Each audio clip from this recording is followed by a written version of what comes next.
স্ত্রীকে যখন হাতে নাতে ধরলাম। আমার নাম অশোক এবং আমার বিয়ে হয়েছে প্রায় ৫ বছর হয়ে গেছে।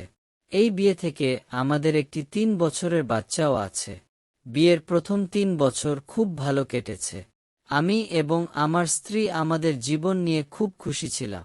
সন্ধ্যায় যখন আমি কাজ থেকে বাড়ি ফিরতাম, আমার স্ত্রী আমার সাথে বসে গল্প করত, যা আমারও খুব পছন্দ হতো। আমার স্ত্রীর নাম আরতি। বিয়ের আগে তিনি একটি বেসরকারি প্রতিষ্ঠানে চাকরি করতেন। বিয়ের ২ বছর পর আবার চাকরি নেওয়ার কথা বলে।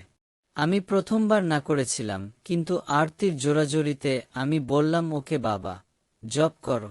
শীঘ্রই আরতি একটি প্রাইভেট চাকরির জন্য একটি ইন্টারভিউ দেন এবং নির্বাচিত হন। আরতি ৩ বছর পর কাজ করতে যাচ্ছে। সে খুব খুশি। এখন আমাদের জীবন অনেক ভালো হয়ে গেছে। সংসারের খরচ খুব ভালোভাবে মিটিয়ে যাচ্ছিল। ১ বছর সবকিছু খুব ঠিকঠাক চলল, কিন্তু ১ বছর পর আরতি কিছু বদলে গেছিল। আমি যখনই আরতিকে জিজ্ঞেস করতাম, সে আমাকে বলতো কাজের খুব প্রেসার। এমনকি আমি আরতিকে কয়েকবার জব ছেড়ে দিতে বলেছিলাম, কিন্তু সে রাজি হয়নি। এক রাত 11:30টার দিকে আমার ঘুম ভাঙলে হঠাৎ দেখি আরতি মোবাইলে কিছু করছে। আমি আরতিকে জিজ্ঞেস করলাম, এত রাতে কি করছো? তারপর সে হুট করে বলল যে ওর ঘুম আসছে না, তাই সে ফেসবুক ইউজ করছে।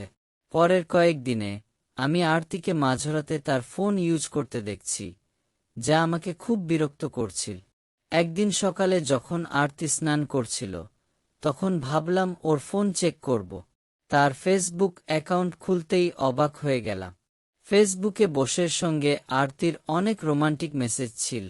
শুধু তাই নয়, আরতি তার বসকে তার কিছু আপত্তিকর ছবিও পাঠিয়েছিলে। এটা দেখে আমি মর্মাহত, আর নিমেষেই আমার হৃদয় ভেঙে চুরমার হয়ে গেল।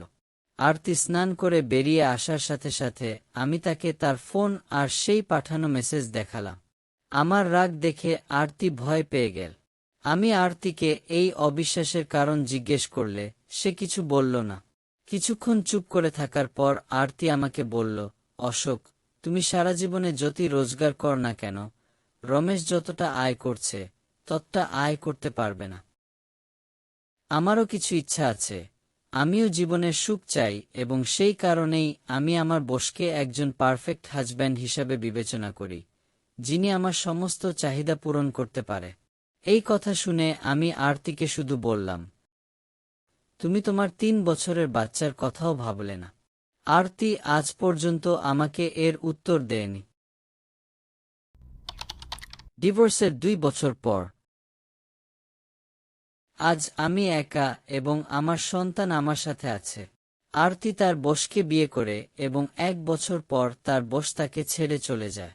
আরতিকে আমি আমার জীবনে আর জায়গা দিতে পারব না, কিন্তু এই সবের মাঝে যিনি সবচেয়ে বেশি কষ্ট পেয়েছেন তিনি আমার সন্তান। আমার ছেলে এখনও তার মাকে মিস করে, এবং আমি তার জন্য কিছুই করতে পারি না।